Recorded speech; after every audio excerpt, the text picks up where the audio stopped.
Welcome to A Slob Comes Clean, the podcast.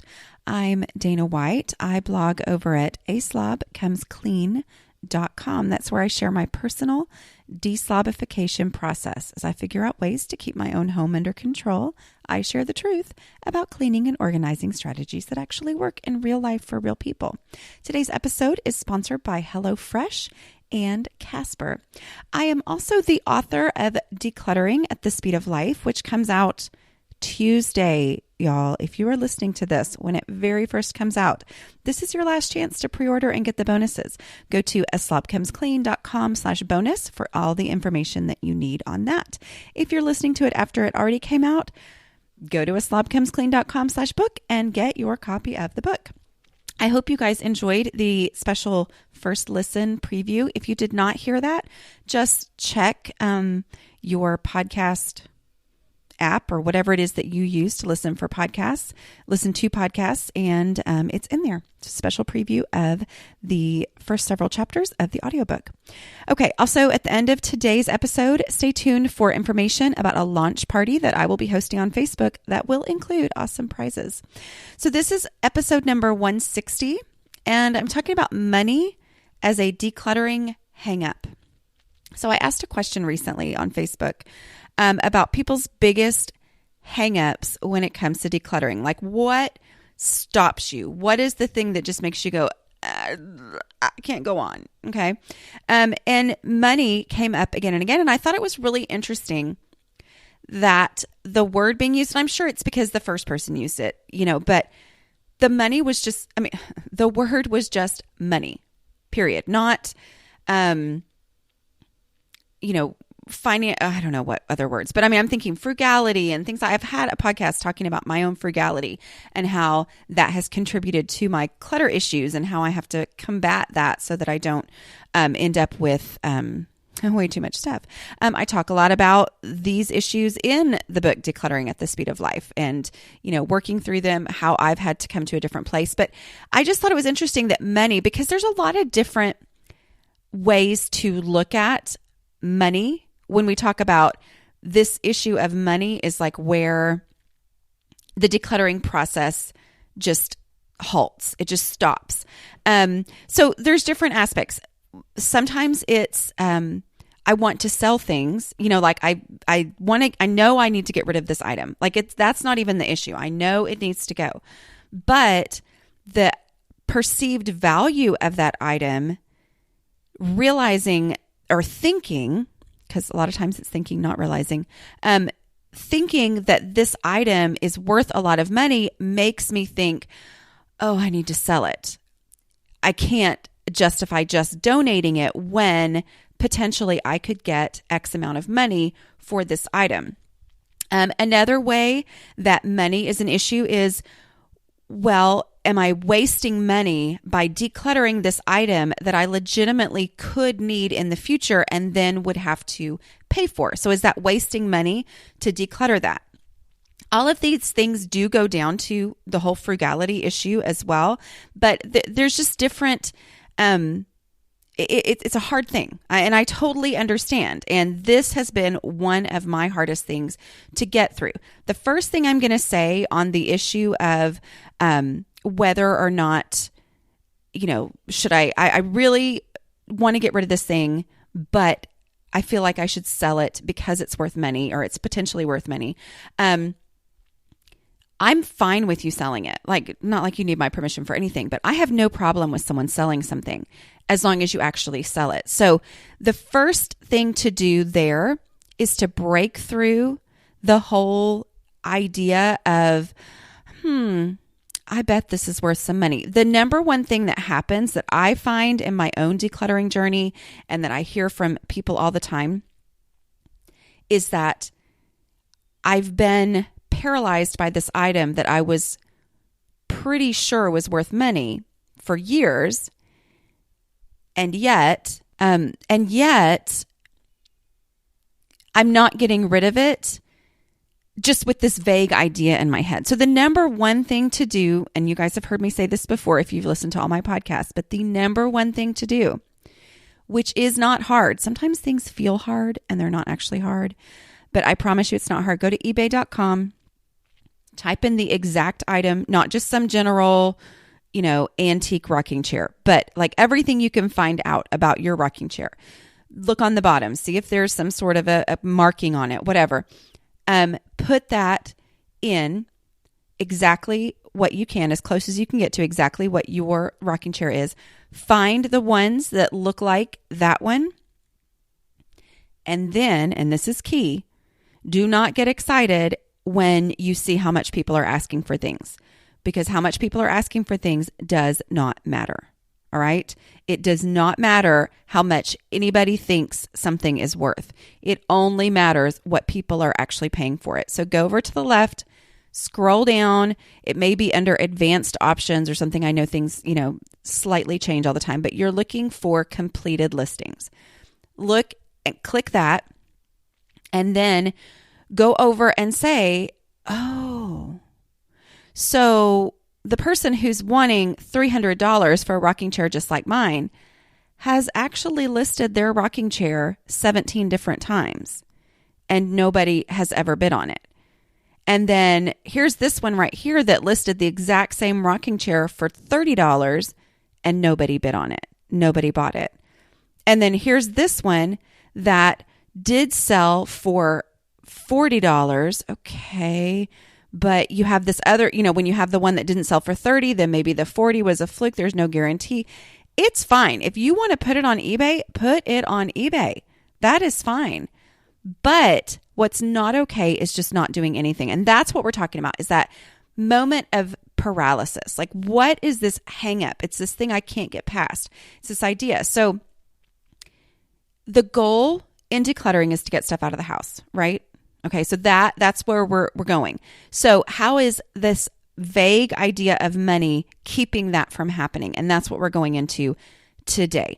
My main mindset advice on this that has helped me personally is to change the word money in my brain to value. So like when I'm talking to myself, because I do talk to myself all the time, I have to say, wait a minute.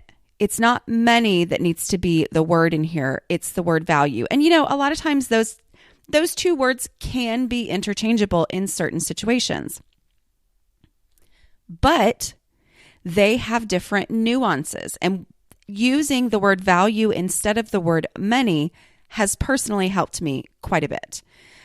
When I started doing that, I saw that value is a much broader and significant thing than when I was literally just counting the pennies of, money in, money out, potential money out in the future versus money that I had just put in a donate box, whatever.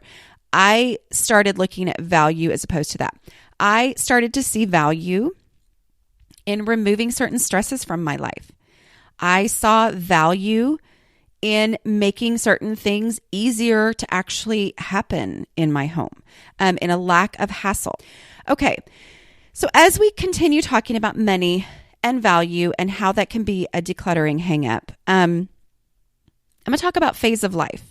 This is a real thing and a real factor, and I'm going to give you a couple examples of phase of life for me. Okay, so here's some stories that I have as I've been thinking about this question this week. So I think it was Wednesday. Today's Friday. On Wednesday, I picked up my 14-year-old from school and we headed over to the barbershop that we have started going to. I mean, it's the second time he's ever been there. Now, for the last 15 years, I have cut my husband's hair and my son's hair. So when my oldest kid, who's now 16, was about to turn 1, he had a lot of hair. Like it was getting in his eyes and it was like, okay, you kind of, for some reason, have this thing of I did at least, wanting to wait till his first birthday, but we couldn't even wait that long. He had so much hair. So I had my husband ask how much his barber, because we didn't know. I mean, you're in a new place. You don't know anybody. This is before the days of Facebook where you could say, hey, where do you get your kid's haircut? And I said, hey, ask your barber how much he would charge for our son. He was like, well, the same as yours. So when we we're already in this situation where we didn't have a lot of money. I was staying home, for the first time, didn't have our two incomes. And, I think my husband was paying $20 or something for a haircut at that time. And we were basically going to need to pay another $20 for our not even 1-year-old to get his haircut. And our hearts just went, what? Like, I don't know why. And I get it. I'm not saying there's not value in, cutting a kid's hair just as much as anybody else. It was just a huge shock to our system. We were just like, oh, wow. And so I had always wanted to cut hair anyway. I had, the only time I had cut hair before that was when I talked to some boys who worked with me at the camp where I worked in the summer. I talked some of the staff boys into letting me cut their hair. I still sometimes can't believe, but I was really cute back then. So I'm sure that had something to do with why they let me. But anyway, I'm sorry. I shouldn't have said that. But anyway, you know how you look back on pictures and you're like, oh my goodness, wow, I didn't even know. Anyway, so I had always wanted to cut hair. And so we decided I think I spent $40 on a haircutting kit. Like I found a coupon and found it on sale. I think it was at Sears, and I bought a haircutting kit. And my husband, who is one of the least vain people you will ever know in your entire life, unlike me, who just said I was cute back then, but whatever. So my husband was like, sure, you can cut my hair. That's fine. So I cut my son's hair, and I did a horrible job because I kind of cut one part of it, like his bangs were too short, and my husband freaked out a little bit. And so then I didn't even it out. So it looked even that much worse, but whatever. For 15 years, I cut my kid's hair and my husband's hair because, and I am guessing that probably saved us. I'm not going to do the math, but I would say at least $1,000 over the years, wouldn't you think? Times 3. And I did that, but y'all, I'm just going to tell you, and I love doing it, honestly.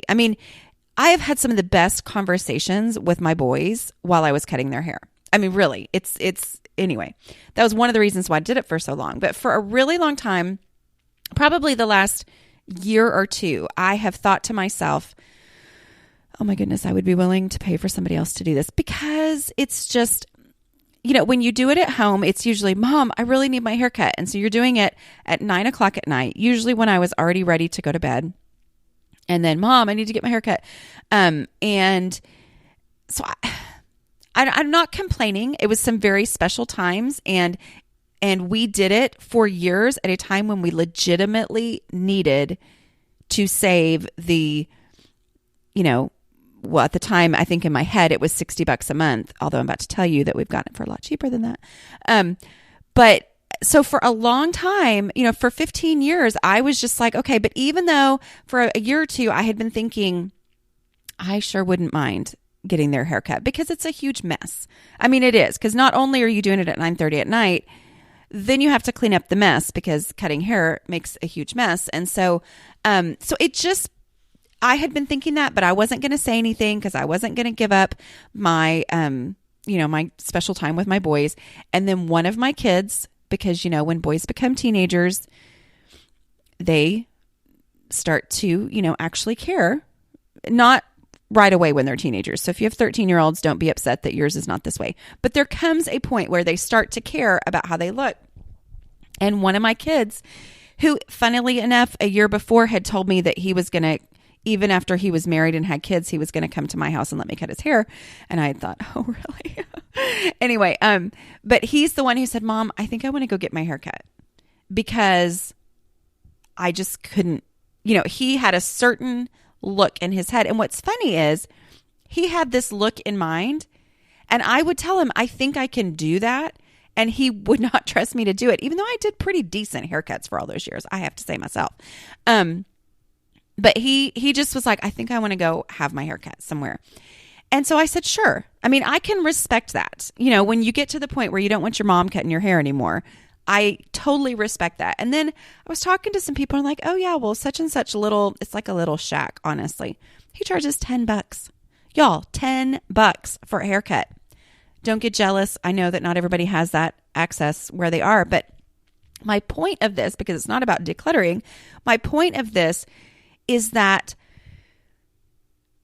When I faced the reality of how much this haircut cost, I can legitimately, truly, without reservation say it's worth $10 to me to take him to get his haircut. Like, I would prefer to spend $10 to avoid the hassle. Now, would I have done it? Of course, that was my point. Now my other son went and he was like, Mom, I because he didn't care at first. He's like, well, I don't care. I said, why don't you just try it? And my husband, because we had a bunch going on and they needed haircuts. And I said, why don't y'all just go try this place that he went? And my 16-year-old came home and he's like, yeah, I think I want to go there now. He said, I just really like, how he did it. And, so anyway, it is worth $10 or $30 or honestly, $36, I think, because I have him tip. $36 every 6 weeks or something to avoid the hassle of haircut night, of the night where, oh my goodness, we got to do this because we have such and such going on. Now, will I probably do it here and there, give them a trim or something because we have waited too long? Of course. And I've got the stuff to do that. But it's amazing to me what that is different. It's a phase of life thing, okay? There was a time where it was well worth the time and the effort and the hassle.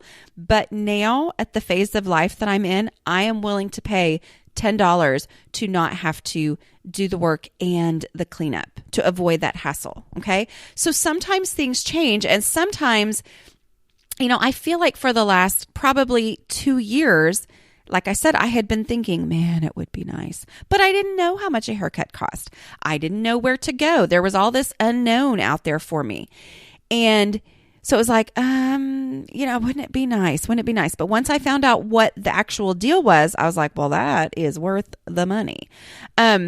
So the phase of life that you're in, maybe you are in a phase like I was for years where selling things on eBay was how we had some spending money. That's how we paid for Christmas. I mean, that was a legitimate thing that we needed. But here's the difference. You have to be willing to do the work.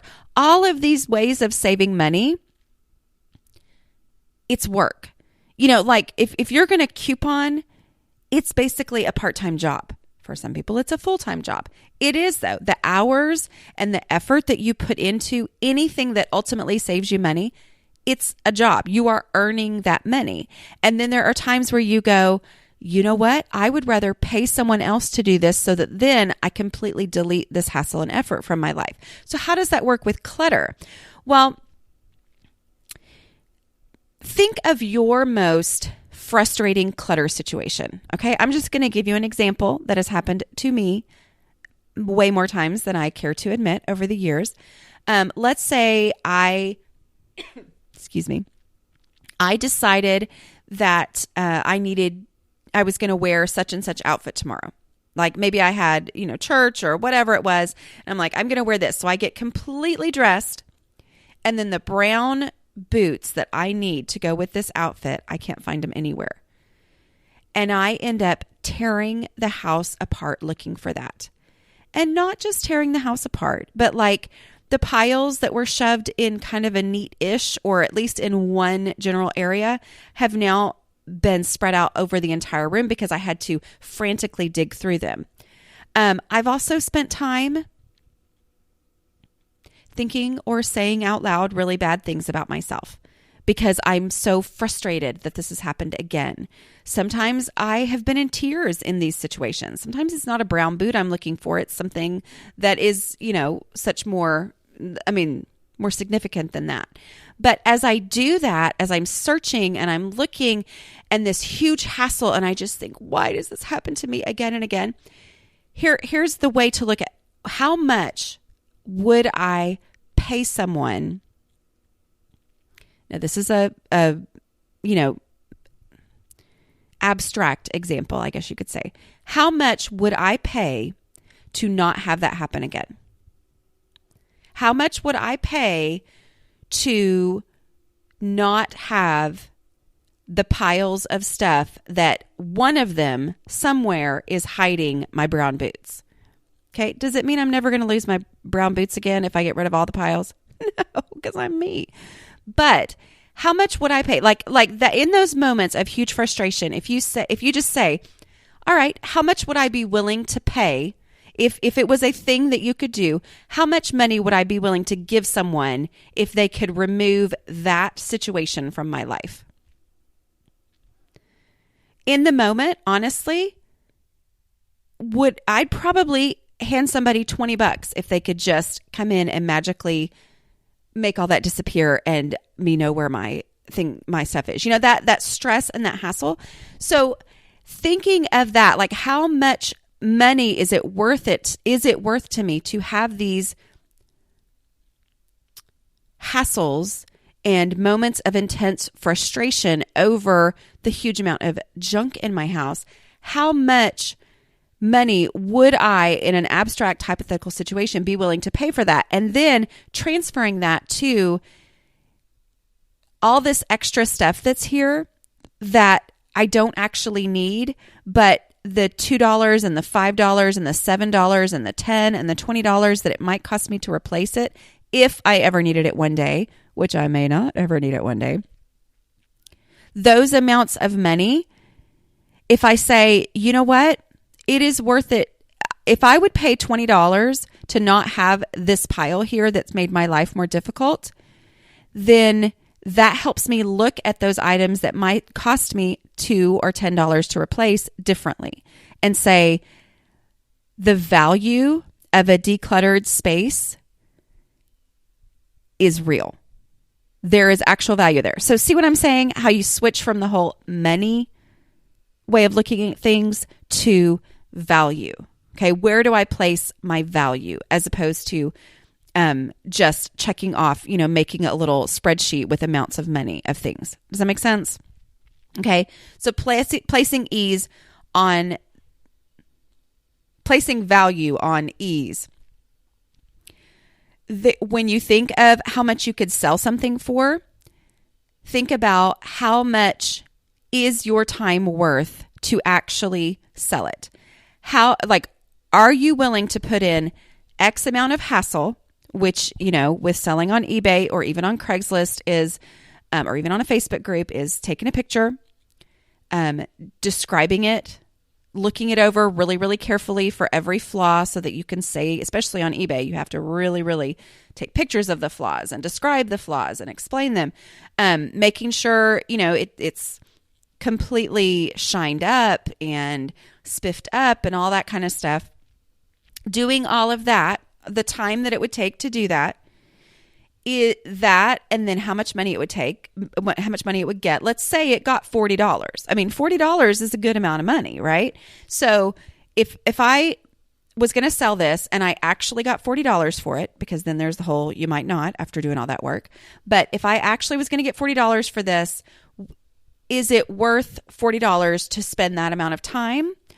Or is it worth the value, not the actual money because you don't see this money, but am I willing to give up the idea of that possible $40 for the ease of sticking it in a donate box? Okay. So when I stick it in a donate box, it doesn't, if it's broken, it should go in the trash. But that's the only thing I'm looking for. Okay. I mean, I talk in my book about, decluttering clothes. And yes, you do need to, you can't declutter, you can't donate dirty clothes. But, the ease of just knowing I'm going to stick them all together in the same washing machine and just get them clean so that I can donate them. That lack of hassle, is that worth this ambiguous amount of money that I could get if I put all that work in there? Okay. So you say this item's worth $40. Well, how much is my time worth that I would have to put in to get that $40? And like I said, it's a phase of life thing. There are times where the $40, you really need it. And that is perfectly fine as long as you actually do the work and get the money. Okay. But if you're in a phase of life where you just don't have the time right now, or sometimes even the desire right now to put that amount of work in, then it needs to go. Okay. Because what I have had to do is say, I'm living for now. whatever that means, I'm living for now. Right now, I don't have the time to put that much effort into earning, because it's not free money that you get on eBay, into earning the money that I would make selling this. I would rather, pay that hypothetical never existed anyway money for the clear space that it has in my home and the lack of hassle that happens when I just donate. Okay. So we're talking now about replacement costs. Okay. The what if that's what this comes down to, is we all want to predict the future, right? I know I do. Man, I want to know what's going to happen next. I want to know exactly how much I might spend on something in the future, and how much I would have saved if I would have kept it. Again, it comes down to the value of the space that you have to live in right now. Okay. First of all, the what ifs, go on your experience. Okay. Look at your experience in what things have you actually had to go pay money for versus what things did you think you might need in the future, and then 10 years later ended up donating it anyway, and then you realize it sat here for 10 years. Okay. So thinking about replacement costs. Again, it's that, what is the value of a decluttered space? How much is it worth to me to have a dining room that doesn't have boxes stacked in the corner? Okay. Like if you're wherever you are right now, if you are in your home, look around and go, that space right there that has, a pile of, I'm not even sure what's on the bottom of the pile. If you look at that pile and you just ask yourself, how much money would I pay for that pile to not be there? Or for this room right here to not have random things shoved in the corner? Or for that coffee table to be clear so where I could actually put a coffee cup on it? How much money would I pay for that? And sometimes we start thinking, okay, well, that means, how much money would I have to have money? Did I say it like that? Money would I pay for a, professional to come in and do this for me or whatever? Just think, if you've always thought, oh, I would never be able to, justify paying for that. But how much would you pay to have this room right here look better, feel better, and function better? And to not have all this junk. If you would pay $20, $30, again, that goes back to, okay, as you go through that pile, think about that. Think about all these things and how much value they have, and realize I would pay X amount of money to have a decluttered space, to have a decluttered room. Is there anything... I'm sorry. That was random. Okay. Here's the other thing. As I always say, don't start with the hard stuff. If there are many items that either the potential replacement cost or the idea of what could you get if you sell it, if money is the first thing that comes in your mind when you think, what's keeping me from decluttering? Money. Then don't start with the money stuff. Okay. Look for the stuff that's that you'll never need again. Outgrown clothes, that's not a replacement issue. Maybe the clothes that for a fact you couldn't possibly sell, that they just need to be donated because they're just either not, top style, not whatever, imperfect, not completely perfect, but still wearable. Donate those things. Throw trash away. That decluttering momentum is such a real thing that so many times I have to remind myself of. Because the human brain, not like I'm a psychologist, but the human brain just naturally goes to the hardest thing, goes to that hang-up when you start thinking about decluttering. It's natural to go, well, I need to declutter, but oh my goodness, I have so many things I can't justify getting rid of because if I ever had to replace them, I don't want to spend that money. Okay, look around for stuff that doesn't meet that qualification, stuff that is easy. Shoes that are completely and totally worn out that just need to be thrown in the trash because they're not and not even wearable anymore. I'm never going to wear them again. They definitely can't be sold. Get rid of them. Although when we talked to the Goodwill lady, do you remember that? It's okay to, a lot of that stuff. Go listen to that episode. I'm not sure which one it was. Probably about 150-ish or so. But, what things can be donated and can't. Stuff like that. Just get rid of the stuff that doesn't have this money hang up. And what happens is your view of your stuff will change. Okay. The way you look at your stuff now, I'm just going to tell you, is not going to be the way you look at your stuff after a year of decluttering easy stuff. I know you don't believe me, but prove me wrong. Get rid of the easy stuff. Build that momentum. Get rid of the stuff that you don't have a hang up with because of money, and say, well, okay, anything that I have a money hang up with, I'm not even going to worry about that, but I'm just going to go ahead and get rid of all this other stuff. And then your view of your stuff will change. I mean, it's just it's a phenomenon that really does happen. I mean, I can pretty much guarantee it, because what happened with me is I made visible progress in my home. I mean, that's my strategy. I mean, I go with visible, and I start with the most visible space. And as I work on that, I inspire myself to keep going by going, oh my goodness, this looks so much better. Oh, wow, I really like this.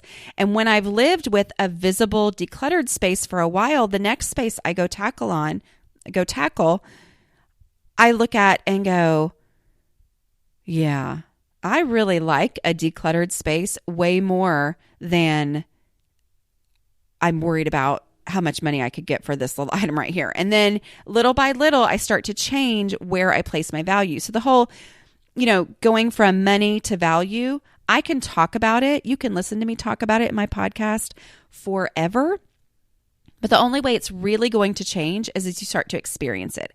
As you start to experience, wow, it's nice to not have the pile in the master bedroom. Oh, that's so nice to not have this stuff that I don't really know what's on the bottom of that pile. I wonder if that's where my brown boots disappeared to. Taking those things out, it really does change how you view your space, which then makes future decluttering, you're coming from a different perspective because you've changed your perspective on things. All right. I hope that makes sense. Okay. So I promised you I was going to tell you about my Facebook party. I'm also going to tell you about my speaking events. My Facebook party for the launch of the book, Decluttering at the Speed of Life, which I'm just going to be honest, y'all need it. I mean, here's the thing. I know you listen to podcasts because you're listening to this one. A lot of you also read the blog. But the book is the whole process. And there are things in the book that I have not talked about in any other format because I've avoided it forever. But basically, things like helping your older relatives declutter, that kind of stuff. You need the book. You really do. Anyway, I'm really loving hearing from those who've read the advanced copies. Anyway, so the Facebook party, there will be prizes, not books, because you'll have already gotten your book and you'll have pre-ordered it and all that kind of stuff. But we're going to talk about things like decluttering clothing.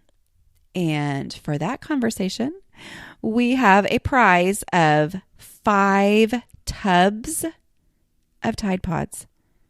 5 tubs that Tide is donating for that. So what I'll do is I'll be talking about decluttering clothing, and the reason that laundry soap is a great sponsor for that conversation is that for the prize for that conversation is that we talk about the realities of, okay, how do you actually get this out? Because if you're anything like me, you might have at one time or another, before I got my laundry routine under control, I had times where the stuff on the bottom of my laundry basket that I never got to was stuff that was outgrown and needed to be donated. Okay. So, I talk about that in the book. But anyway, so that's why we have Tide is. So anyway, so somebody on that thread, as you comment during the party, is going to win. I mean, I'm not sure exactly how many of those, but that's a big old supply of laundry detergent. So I'm excited about that. I also, other threads, the prizes will be sponsored by, I have a Swiffer prize pack. and which is going to be a duster and a floor sweeper and I think a wet jet too. I'm not for sure, but go check. And then another thread will be sponsored. We'll have some other cleaning products because, we're going to talk about the layers of a clean house, and clutter is one of the layers. And when you get the clutter out, then the whole actual cleaning of the house becomes a whole lot simpler and easier. So then you'll have the supplies you need if you win that giveaway. And someone who RSVPs for the party, who says they're going, is going to win a Kindle Paperwhite or Nook Glow Light 3. Okay, so you can choose between those, and I think both of those are around $120, which that prize is sponsored by myself. But anyway, so somebody who comes to the party, it's basically a door prize, is going to win that, but you need to RSVP. So I will link to the event in the show notes for this podcast so that you can RSVP for that, and then Facebook will let you know when the party's starting, and we'll remind you about it. But you can also go to facebook.com/A Slob Comes Clean, and over on the left, you'll see events. Click on events, and then you'll see it, and you can respond there. So I hope you guys will join me. I know it's a very specific time, but it's 7 to 9 Central, which hopefully will cover time for people on, in other time zones too. And then I just want to make sure to go to aslobcomesclean.com/speaking if you'd like to come hear me speak, and I would love to get to meet you and sign your book. I have events coming up in Mesquite, Texas, Norman and Moore, Oklahoma, San Diego, Atlanta, Asheville, North Carolina, Minneapolis, and St. Paul. So make sure that you check out aslobcomesclean.com/speaking if you live in one of those areas to find out when I will be where you are. Okay, thanks for joining me, and thanks again to HelloFresh and Casper for sponsoring this episode. Talk to you guys later. Bye.